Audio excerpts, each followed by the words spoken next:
Hi, how you doing? Good? Great. I'm not. I've lost my mind. So this video was going to be about how to predict what bomb site the breach was going to go to, and my understanding of this goes as such.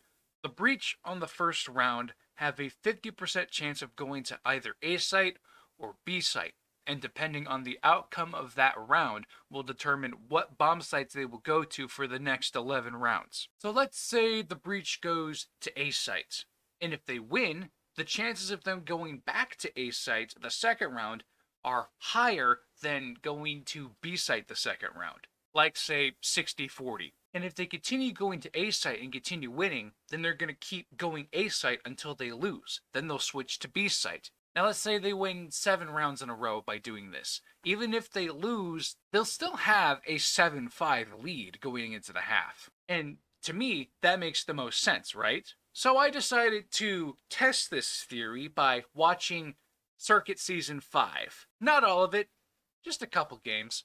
And the first games that I decided to watch were the first 2 games for the Asian circuit between Atheno and Conquer, and then the first and last game for the North American circuit between Underestimated and Elevate for the grand final. And to do this, I got a pencil and a notebook, and I wrote down each round each team was on the breach. So, as you can see right here, you can see this jumbled mess of just absolute chaos, but it is ordered chaos for me. Don't worry about it. But what I can tell you is that I took each team and I wrote down the rounds they went on the breach. And I wrote down what bomb site they went to and the outcome of that round. Sounds simple, right? And so, what I thought was going to happen didn't happen. Instead, what I found was something completely different. And just to give you an idea on how quickly I was proven wrong, third round for Athena versus Conquer. The first 2 rounds for Athena, who started on the breach, got wins from going to B site. And like, okay, that's good. This is proving my point. If you win B site, then you'll go back to B site. But the third round, they go A site and they lose. And at first I'm thinking, wait, what? Why? You're throwing the game at this point. Why not continue going B site if you're winning? Now, this was my initial reaction, and after I continued watching the games and writing down this information, I noticed something fascinating.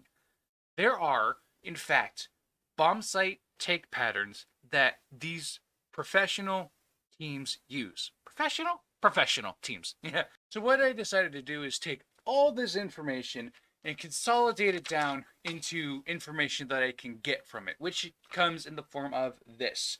Now, don't worry, I'm going to be sharing all of this information with you guys so you can understand my pain and suffering. So the first thing that I found were 8 bomb site take patterns. Now, these bomb site take patterns come in the form of 4 round sets. So it's the first 4 rounds, then the next 4 rounds, and then the last 4 rounds for the breach in the first half. And the way I annotated this was the first bomb site they went to in this set of 4 rounds would be marked as 1. The other bomb site would be marked as 2. And for those wondering, no, you can't have a 2 to start these 4 round sets because the first round is the first bomb site you go to. It doesn't matter if it's A site or B site, it's just the first site you go to in this set of 4 rounds. And with these conditions, I found 8 possible bomb site take patterns, even though only 7 of them were used. And I'm going to put all this information on the screen for you guys so you guys could see it as well, making more work for myself later.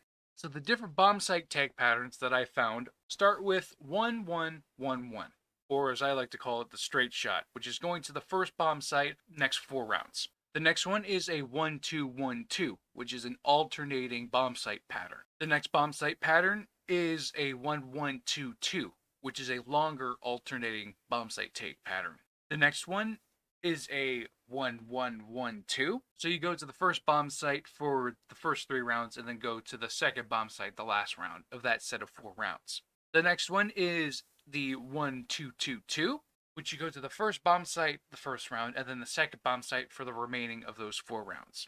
The next bomb site take pattern is a 1-2-2-1, which you flip-flop the order of the alternating bomb site take pattern. And then you have the 1-2-1-1, start out alternating, but then go to the first bomb site for the last 2 rounds. And then the last one that was not used in these 4 games that I watched was the 1-1-2-1, where you start out taking the straight shot, then you go to an alternating pattern. Hold on, because I'm not done with this yet. The bomb site take pattern that was used the most from these 4 games was the 1-1-2-2 bomb site take pattern, with a total of 5 4-round sets, or 20 rounds dedicated to this bomb site take pattern.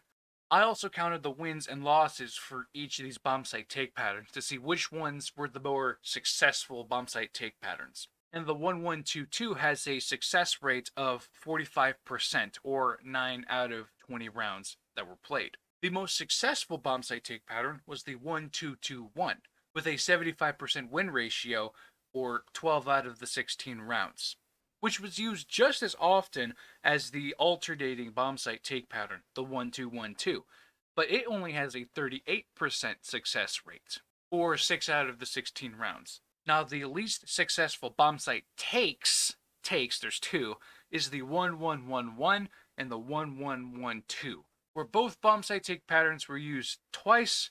However, they only have a 13% win ratio, or 1 out of 8 rounds. And now, this just blows my idea of how bomb sites should be taken out of the water. This is completely different from what I was anticipating was going to happen. But this is good, because I could take this information and apply it to my own gameplay. And the way I would apply the bomb site take patterns, according to these 4 games, would be I would use the 1-2-2-1 take pattern first, because it has the highest success rate, and that I would descend in success rate after that, because I don't want my team to be predictable. So I would use the 1-2-2-1 bomb site take pattern first, then I would use the 1-2-1-1 take pattern, and then lastly the 1-1-2-2 take pattern. I mean, that's just me. You can use whatever you want. Just depends on how your team likes to play. Now, that's not all the information that I got from this. I have so much more information to share with you guys. And it starts with how many times each bomb site was taken throughout these 4 games. Now, the total amount of rounds that were recorded were 88 rounds. So 84 of those rounds were dedicated to the bomb site take patterns, and 4 of those other rounds were superfluous, or excess, not necessary. However, I still counted these 4 rounds for the total amount of rounds each bomb site was taken, because it's important to have all of your data points utilized. So the total amount of times A site was taken was 45 times. That leaves B site taken only 43 times. Or you could say A site was taken 52% of the time and B site was taken 48% of the time. Now, if you're lenient on this percentage, you can say that this is practically a 50-50, which is what I predicted was only available for the first round. So then after that, I decided to ask, how many times was each bomb site won? So out of the 45 times the A site was taken, only 16 rounds were won, a 35% win ratio. B site was taken 43 times, but was won 22 times, which is a 51% win ratio, which would make you think B site is the more favorable bomb site, and it is, according to these stats, of course. Then I went even further and asked how many times A site was taken the first round and how many times B site was taken the first round. And out of the 8 total rounds, A site was taken a total of 5 times, while B site was taken the other 3. And I went even further by asking how many times A site was won the first round and how many times B site was won the first round. And out of the 5 times A site was taken the first round, it was won only once. And B site was also won once, but it was out of the 3 rounds, which would make you think that it's not viable information because there were less rounds selected. But this also means that you win B site more often, which is reflected by how many times B site was won out of the 88 rounds. And then the last tidbit of information that I got out of this was how many times a bomb site was taken in a row. And the longest streak was A site 5 times in a row. And I can look here to see if it was won all those 5 times. Here. It was from Elevate. and they only won 2 out of those 5 rounds, which isn't bad. That's like 40%. But there were no other instances of that many rounds being played in a row. So, with all this information that I have gathered, what can I say about this information?